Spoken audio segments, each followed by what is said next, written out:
예수님께서 그토록 기대하고 기다렸던 복음이 예수님을 따르던 제자들의 입을 통해서 고백되는 순간이 오늘 본문의 말씀입니다. 눈먼 자를 보게 하셨고 듣지 못하는 자, 말 더듬는 자를 치료하심으로 말하게 하시고 듣게 하셨습니다. 이렇게 하심은 예수님을 따르는 제자들과 사람들의 어리석음과 무지함을 깨우치기 위한 예수님의 사역이었습니다. 그런 예수님께서 제자의 입을 통하여 이런 놀라운 고백이 드러날 때, 선언될 때 예수님의 마음은 얼마나 기뻐했을까? 오늘 이 말씀을 읽으면서 그 마음을 짐작해 볼 수 있습니다. 하지만 안타까운 것은 이 고백의 시점을 기준으로 예수님의 순환과 고난이 예고됩니다. 제자 베드로의 고백이 있고 난 바로 이어서 예수님은 자신이 당할 고난을 예고해 주셨습니다. 여러분, 마가복음의 시작이 어떠한지 아시지요? 마가복음은 예수 그리스도께서 하나님의 아들이 되신다라고 선언함으로 시작되었습니다. 마가복음 1장 1절, 하나님의 아들 예수 그리스도의 복음의 시작이라. 오늘 이 본문은 전반부, 마가복음의 전반부를 마무리하는 고백입니다. 그래서 제자의 입을 통하여 하나님의 아들 예수 그리스도의 복음이 고백됨으로 전반부가 맞춰집니다. 8장 29절, 또 물으시되 너희는 나를 누구라 하느냐? 베드로가 대답하여 이르되 주는 그리스도시니이다 하며. 여러분, 1장에서부터 오늘 본문의 고백이 있기까지 사람들과 제자들의 불신과 의심, 깨닫지 못한 무지함이 얼마나 많았는지, 저들의 모습이 얼마나 일관되었는지 우리가 다 지금까지 나눴습니다. 하지만 저들에게는 수많은 증거가 있었습니다. 예수님께서 일으키셨던, 행하셨던 수많은 기적이 있었습니다. 그 기적과 이적을 통하여 예수님은 일관되게 하나님의 아들 예수 그리스도가 되심을 보여주었습니다. 저들에게 드러내 주셨습니다. 여러분이 잘 아는 5,000명의 사건, 그리고 7,000명의 사건을 통해 예수님은 자신이 누구인지를 저들에게 증거하셨습니다. 하나님의 나라의 공동체가 무엇으로 세워지는지 그 표적을 통하여 저들에게 가르쳐 주셨습니다. 그리고 사탄을 내쫓고 병든 자를 고치심으로 지금 하나님의 거룩한 통치가 이루어져 가고 있음을 보여주었습니다. 이 땅의 진정한 주인이 누구인지, 이 땅의 진정한 왕이 누구인지 저들에게 다 보여주었습니다. 이미 이전에 사람의 입을 통해서도 그런 고백이 있었지요.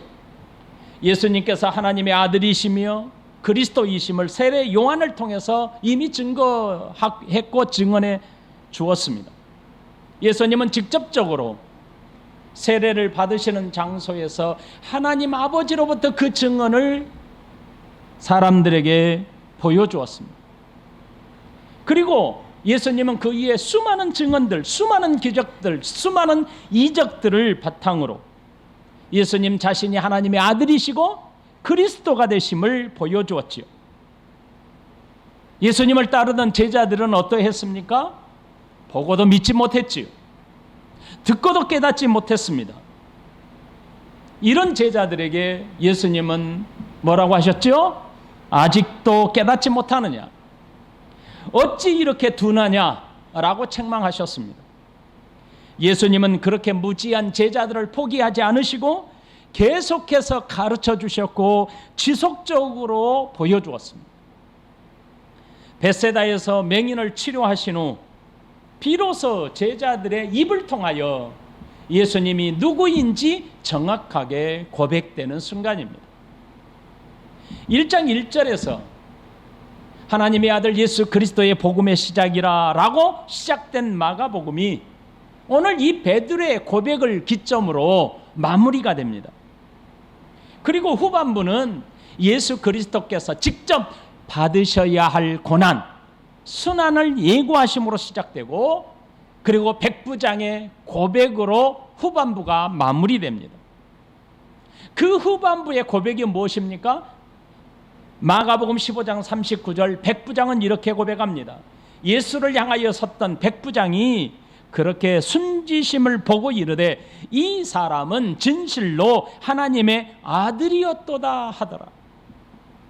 백부장의 고백 이후 예수님은 부활하시고 복음 전파의 사명을 명하시고 마가복음은 이것으로 끝이 납니다.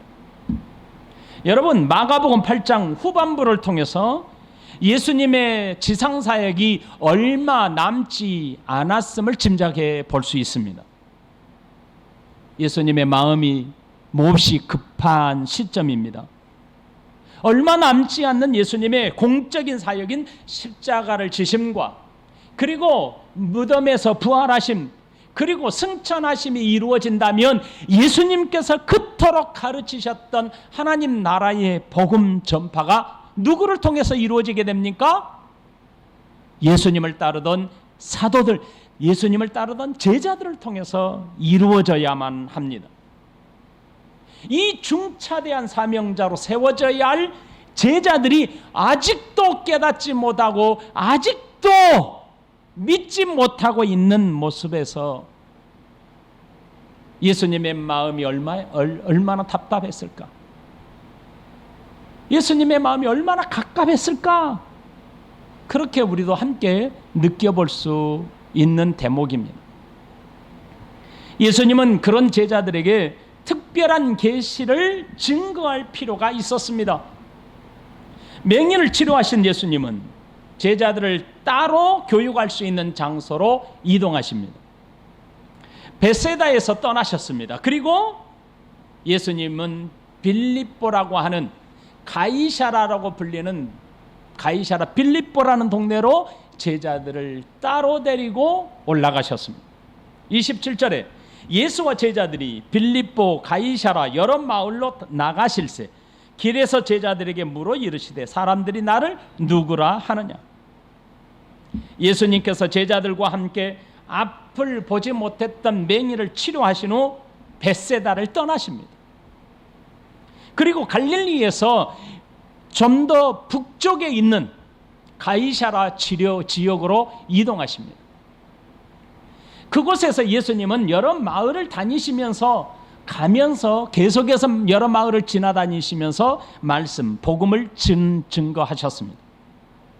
여러분, 가이사라 빌립보 지역은 갈릴리 호수 위편에 있는 북쪽에 있는 지역인데, 이 갈릴리 호수에 물이 흘러내리는 수원지, 곧 헐몬산이 위치한 지역입니다. 예루살렘의 입장에서 보면 가장 먼 곳 북쪽에 있는 지역이 바로 가이사라 빌립보입니다.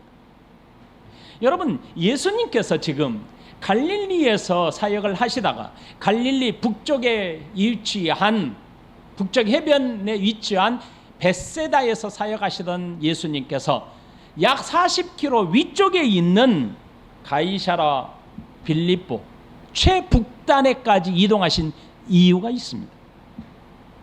이곳은 또 다른 가이사라가 있는데, 그 가이사라는 서쪽 해변, 지중해 서쪽 해변에 있는 가이사라가 있는데 요빠와 갈멜 사이가 있는 가이사라가 있습니다. 그 가이사라와 다름을 위해서 가이사라 빌립보라고 부르게 된 것입니다.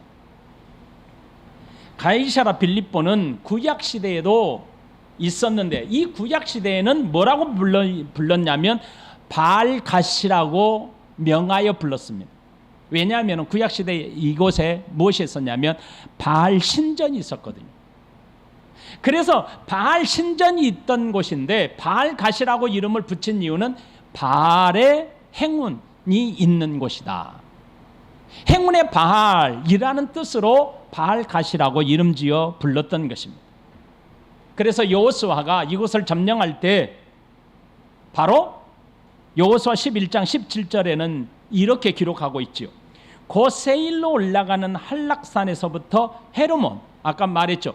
갈릴리 호수의 수원지 했던 헐몬산, 그 헤르몬산 아래 레바논 골짜기에 바알갓까지 그렇게 표현하죠.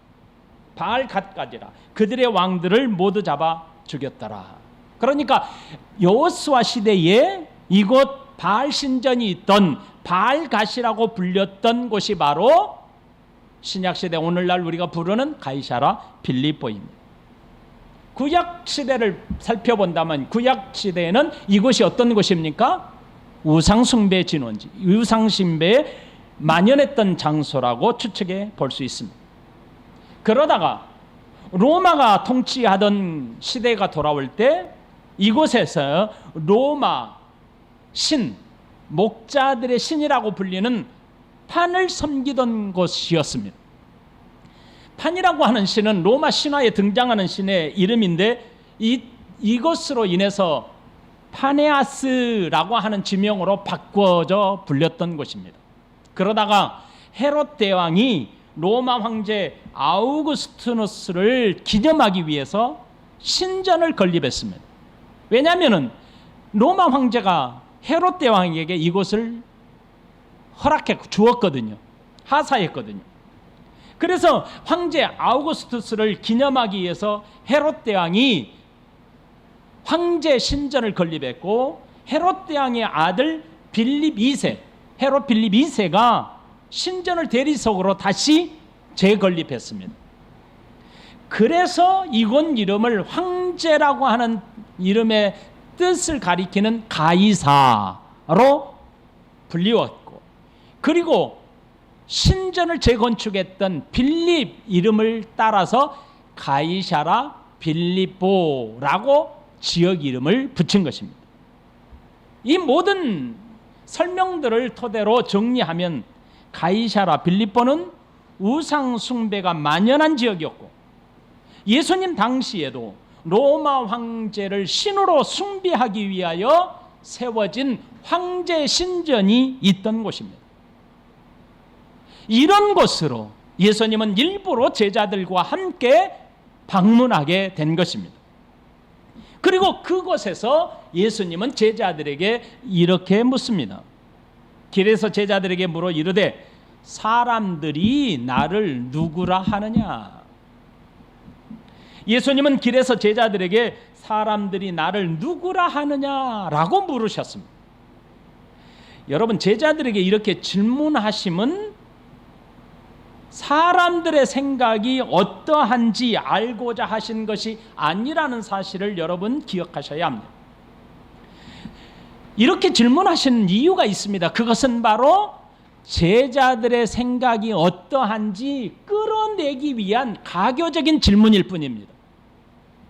예수님은 진짜로 알고 싶은 것은, 진짜로 고백해야 될 사람들은 일반적으로 예수님을 따르는 사람들이 아니라 예수님이 죽으시고 부활하시고 승천하신 이후에 자신의 복음의 사명을 감당해야 할 사도들이었던 것입니다. 예수님은 일반적인 군중들의 생각도 아십니다. 그리고 제자들이 지금까지 예수님을 따르면서 예수님께 보여준 행동, 보여준 말을 통해서 예수님은 제자들이 어떤 생각을 가지고 있는지도 아십니다. 그런 예수님은 직접적으로 제자들에게 먼저 너희들의 생각은 어떠냐라고 묻지 않으셨습니다. 먼저 제자들에게 사람들의 생각이 어떠한지를 물으시고 제자들이 답변하는 형식을 취하심으로 제자들이 가지고 있는 생각을 끌어내신 것입니다. 예수님의 질문에 제자들은 이렇게 답변합니다. 28절, 제자들이 여짜와 이르되 세례 요한이라 하고 더러는 엘리야, 더러는 선지자 중에 하나라 하나이다, 이렇게 답변합니다. 제자들의 답변을 통해서 예수님에 대한 사람들의 생각이 어떠한지를 짐작할 수 있죠. 알을 수 있죠. 사람들은 죽은 세례 요한이 다시 살아났다라고 생각하거나, 또는 어떤 사람들은 엘리야나 선지자 중에 하나라 이렇게 생각한다고 답변했습니다. 사람들은 예수님은 우리 일반 사람들과는 달라라고 생각하고 있었죠. 그래서 그 예수님은 능력이 많으신 분, 또 하나는 하나님이 이 땅에 우리를 위하여 보내신 능력의 선지자 중에 한 분이다, 이렇게 생각하고 있었습니다. 여러분, 엘리야는 누굽니까? 말라기 4장 5절에 예언된 종말에 나타날 메시아 이전에 보낼 선지자로, 메시아의 길을 평탄케 할 선지자로 하나님이 예언했던 선지자가 엘리야 아닙니까? 보라, 여호와의 크고 두려운 날이 이르기 전에 내가 선지자 엘리야를 너희에게 보내리니.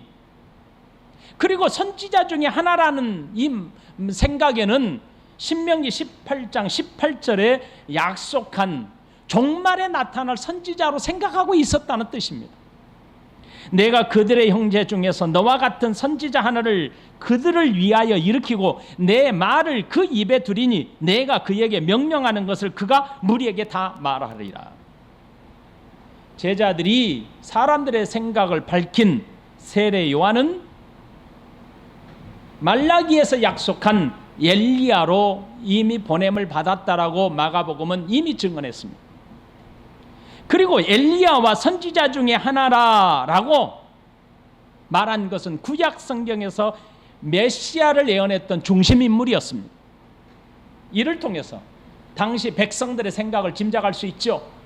그들이 예수님을 어떻게 생각하고 있었는지를 짐작할 수 있는 말씀입니다. 당시 백성들은 예수님은 하나님이 보내신 선지자다, 최소한 하나님의 능력의 선지자다, 그리고 메시아가 오실 것을 준비하기 위하여 미리 전에 보내진 예언자, 선지자로 생각했다, 이렇게 이해할 수 있습니다. 예수님께서 여러분이 아는 것처럼 마가복음 1장 1절은 뭐라고 되어 있습니까? 하나님의 아들 예수 그리스도의 복음의 시작, 다시 말하면 이 땅에 메시아로 직접 오셨다는 것을 밝혔죠.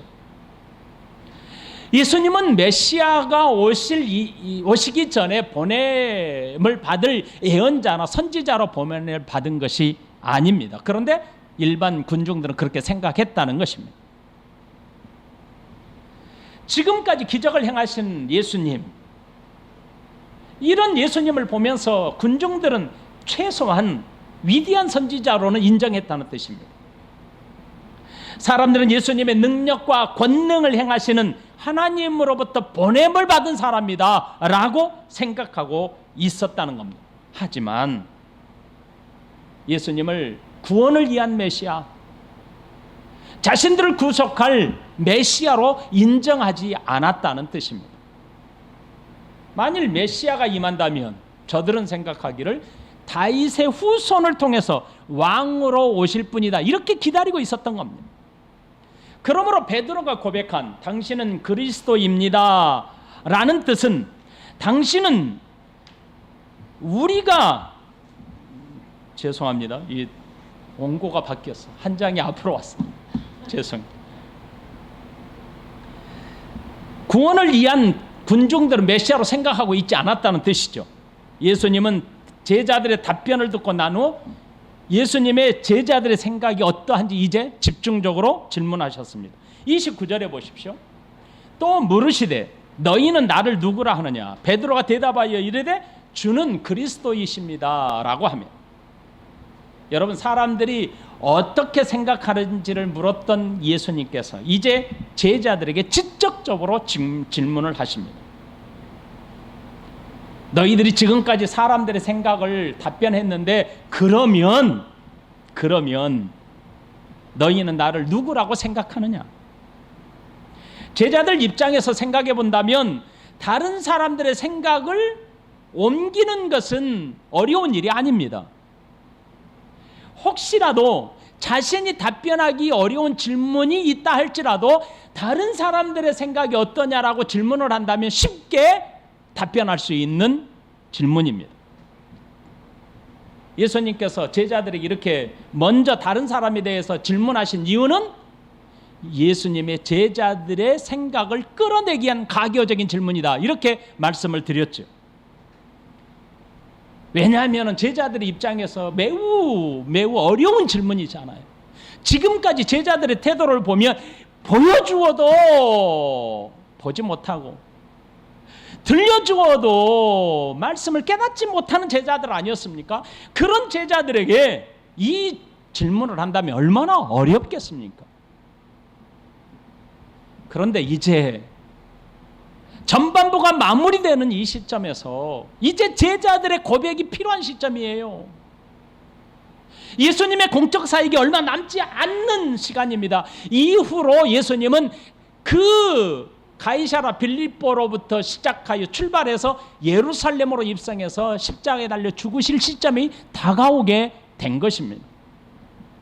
그러므로 제자들의 입을 통해서 예수님을 어떻게 생각하는지 답변을 해야 될 시점이 지금인 겁니다. 그래서 제자들 가운데 베드로가 대답하죠. 주는 그리스도이십니다. 오늘 이 본문의 병행 구절인 마태복음 16장 16절에는 이렇게 기록해요. 주는 그리스도시요 살아계신 하나님의 아들입니다 라고 기록하고 있습니다. 이 문장의 뜻은 이렇습니다. 내가 보고 있는 당신, 우리를 그토록 가르치고 말씀을 전해주신 당신은 그리스도이십니다. 여러분, 그리스도라는 뜻은 메시아라는 뜻 아닙니까?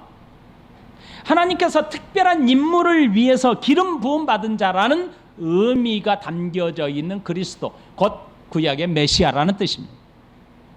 구약에서 기름 부음 받은 자는 셋이 있죠. 누굽니까? 선지자, 제사장, 그리고 왕이죠. 여러분, 제자 베드로가 지금 고백하고 있는 선언한 주는 그리스도이십니다. 당신은 그리스도이십니다 라고 하는 것은 따라합시다. 당신은 왕이십니다. 이 뜻을 가지고 있습니다.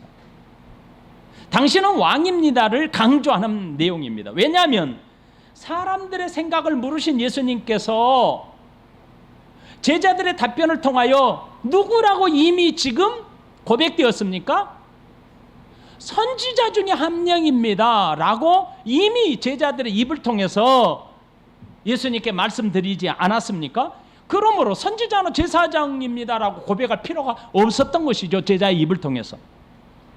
그리고 당시 백성들에게는 메시아 곧 그리스도는 무슨 의미를 담고 있었냐면 왕이라는 의미를 강하게 가지고 있었습니다. 왜냐하면 저들은 메시아가 오시게 되면 선지자나 예언자, 제사장으로 오는 게 아니고 우리를 로마로부터, 로마의 억압과 압제로부터 우리를 해방할 통치자, 왕으로 오실 것을 기대하고 있었습니다. 그러므로 저들은 우리에게 왕이 오셔야만 한다면 로마의 압제로부터 정치적으로 우리를 해방할 정치적인 왕, 메시아로 오실 것으로 저들은 기대하고 믿고 있었습니다. 그 근거는 다윗의 후손을 통해서 약속하신 왕입니다. 그래서 저들은 만일 메시아가 임하여야 한다면 다윗의 후손을 통해서 보내시겠다고 약속하신 그 왕이 우리에게 오실 것이다, 이렇게 믿고 있었습니다. 그러므로 아까 말씀드렸던 베드로가 고백했던 주는 그리스도십니다, 당신은 그리스도이십니다 라는 뜻은 당신은 우리가 그토록 기다리고 있던 왕이 되십니다 라는 뜻입니다. 베드로의 고백은 예수님, 당신은 하나님께서 약속한 왕이시고 백성들을 구원할 구원자가 되십니다 라는 놀라운 신앙의 선언인 것입니다.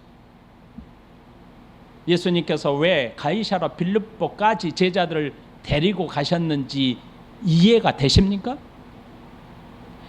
제자들이 고백하고 있는 이곳, 예수님이 질문했던 이곳이 어디입니까? 가이사랴 빌립보입니다. 이미 지명에서 알 수 있는 것과 같이 로마 통치를 받고 있는 모든 땅의 백성들은 왕은 오직 로마의 황제 가이사뿐입니다 라고 하는 곳입니다.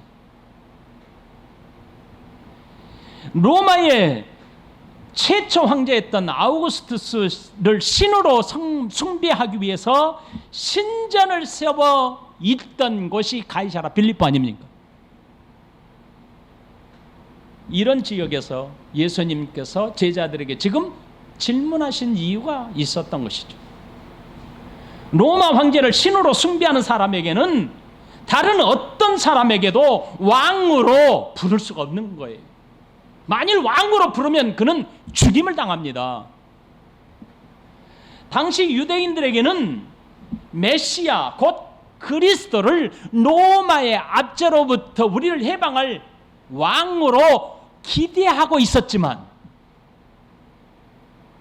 공식적으로 당신은 우리의 왕입니다 라고 고백하는 그 순간 그는 죽임을 당합니다. 그런 지역이 아닙니까 여러분? 다른 지역도 아니고 가이사라 빌립보라고는 지명에서 이미 우리의 신은 황제입니다 라고 고백할 수밖에 없는 그런 지역에 예수님께서 제자들에게 지금 질문하신 겁니다. 예수님은 제자들의 입에서 당신은 메시아이고 살아계신 하나님의 아들이라고 고백되는 그 일은 정말 놀라운 일인 겁니다. 정말 놀라운 고백인 겁니다. 더군다나 갈릴리가 아니라 지명에서 이미 세상의 왕은 로마 황제뿐입니다 라고 하는 지명에서 보여주고 있는 그 특징적인 곳에서 이런 고백을 할 수 있다는 것은 놀라운 신앙 고백 아니면 할 수 없는 일입니다. 여러분, 마가복음은 지금 1차 독자가 누구라고요? 로마에 있는 그리스도인들, 지금 핍박받고 죽어가고 있는 그리스도인들 아닙니까? 황제로부터, 가이사 황제로부터 주라고 고백하는 그 순간 죽임을 당하고 있는 로마에 있는 성도들 아닙니까 여러분? 그 로마에 살고 있던 성도들에게는 가이사라 빌립보의 역사를 잘 알고 있었겠죠. 그 의미, 가이사라라고 하는 빌립보가 무슨 뜻인지 잘 알고 있었지 않았겠습니까? 그런 이유로 베드로가 당신은 그리스도이십니다 라고 고백할 수 있음에 저들은 이 말씀을 읽으면서 깜짝 놀라게 되었을 것입니다. 실제적으로 이 고백은 사람들의 목숨을 위협하는 고백입니다. 35절 보십시오. 마가복음 8장 35절.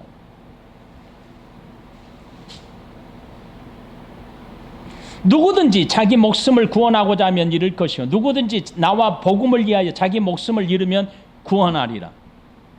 베드로의 고백은 장차 제자들에게, 사도들에게 큰 박해와 핍박을 예견하는 고백입니다. 예수님의 사도들로서 사명을 감당케 하는 핵심이 주는 그리스도시요 살아계신 하나님의 아들입니다 라고 하는 이 신앙 고백입니다. 여러분, 제자들이 전해야 할 복음은 예수님은 당신의 구주이십니다. 당신은 왕이십니다. 당신은 우리를 위하여 십자가에 죽으시고 부활하신 우리의 왕이십니다 라고 하는 메시지가 핵심 아닙니까 여러분? 예수님께서 제자들에게 가르치시고 깨닫게 하신 메시지의 중심이 바로 여기에 있는 것입니다. 그래서 마가복음의 시작과 중간 마무리와 다시 마가복음의 마무리가 바로 이 메시지, 이 마지막 고백으로 되어 있습니다. 여러분, 이토록 중요한 고백을 베드로가 깨닫고 스스로 보고 알고 고백했을까요? 마태복음 16장 16절로 17절은 그렇지 않다라고 말씀하고 있습니다. 시몬 베드로가 대답하여 이르되 주는 그리스도시요 살아계신 하나님의 아들이시니이다. 예수께서 대답하여 이르시되 바요나 시몬아, 바요나 시몬이 베드로예요. 네가 복이 있도다. 이를 너에게 알게 하니는 혈육이 아니다. 하늘에 계신 내 아버지시니라. 이렇게 말씀하십니다. 여러분, 베드로가 스스로 깨닫고 고백한 것이 아닌 하나님께서 알게 하셨다라고 하십니다. 하나님께서 알게 하실 만큼 이 고백은 너무너무 중요한 신앙 고백이라는 뜻입니다, 여러분. 이렇게 중요한 복음의 고백을 제자 입을 통해서 고백하도록 하신 장소가 어디라고요? 바로 가이사라 빌립보입니다. 그러므로 예수님께서 제자들과 함께 가이사라 빌립보를 방문하게 되고 제자들을 특별히 그곳으로 데리고 가신 목적이 있었던 것 아닙니까? 예수님께서는 앞으로 붙잡혀 고난을 받으시고 십자가에 죽으신 후 부활하심으로 모든 믿는 자들의 왕이 되심을 고백하도록 하기 위함 아니겠습니까? 예수님께서는 왕으로 오시어 세상을 통치하실 분이시고 우리를 위하여 십자가에 죽으시고 구속하실 영원한 왕이시라고 고백하는 것은 정말 어렵고 힘든 일입니다. 로마의 통치 아래에 있던 시기에 로마 황제가 유일한 왕으로 신으로 고백되고 숭배되고 있던 그 시기에 예수님께서 우리의 메시아이며 우리의 왕이십니다 라고 그 복음을 전하고 내 스스로 고백하는 일은 정말 어렵고 힘든 일입니다. 이 말씀을 받고 있는 제1차 독자인 로마에 살고 있는 성도들에게는 이보다 어려운 일은 없었을 것입니다. 마가를 통해서 복음을 받고 있는 성도들에게 지금 베드로의 고백은 그들에게 얼마나 큰 위로와 용기가 되었을까요? 자신들의 주님은 가이사가 아니라 예수님이라고 고백하는 일에 큰 용기를 받게 되었을 것입니다. 그리고 실제로 수많은 믿음의 성도들이 이 고백을 통하여 순교를 당했습니다. 형장의 이슬로 짐승의 밥이 되고 죽음으로 고백을 변질시키지 않았습니다. 예수님께서 이 베드로의 고백을 들으시고 어떻게 하셨습니까? 쉿, 말하지 말라라고 경고하셨습니다. 30절에 이에 자기의 일을 아무에게도 말하지 말라 경고하시고. 여러분, 예수님은 베드로의 고백이 사람들에게 알려진다면 오해할 가능성이 충분히 있는 고백 아닙니까? 여러분, 지금 예수님께서 베드로가 당신은 왕입니다 라고 고백했더니 예수님이 인정하셨다 라고 사람들에게 알려진다면 사람들에게는 분명히 오해할 가능성이 큽니다. 그래서 예수님 경고하신 겁니다. 베드로의 고백은 지금 정치적인 왕의 고백이 아니잖아요.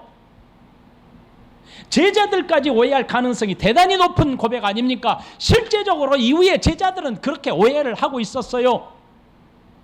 제자들은 좌우에 자기를 세워달라, 높은 자리에, 누가 높은 자리에 앉을까, 예수님이 왕이 되면, 이렇게까지 오해하고 있었지 않았습니까? 예수님은 정치적인 메시아로 오지 않았고 고난받으시고 십자가에 죽으실 구속주로 오심을 알려주셨습니다. 그래서 바로 이어서 경고하시고 난 뒤에 31절에 보세요. 나는 정치적인 메시아가 아니다라고 선언하시지 않습니까? 인자가 많은 고난을 받고 장로들과 대제사장들과 서기관들에게 버림받아 죽임을 당하고 사흘 만에 살아나야 할 것을 비로소 그들에게 가르치시더라. 나는 정치적인 메시아가 아니야. 그러므로 말하지 말라 경고하신 겁니다. 오늘 말씀을 정리함으로 도전하겠습니다.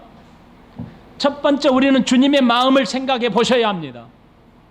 우리도 제자들과 같이 수많은 말씀을 통해서 하나님이 살아계시고 오늘도 우리와 함께 하심을 지금 목격하고 체험하고 있습니다. 그럼에도 불구하고 예수님이 나의 구주가 되신다는 것을 고백하고 있지 못한다면, 고백하지 못한다면 우리를 보고 있는 주님의 마음이 얼마나 답답하겠습니까? 베드로의 고백이 있은 후에 예수님이 이렇게 하신 말씀을 기억하십시오.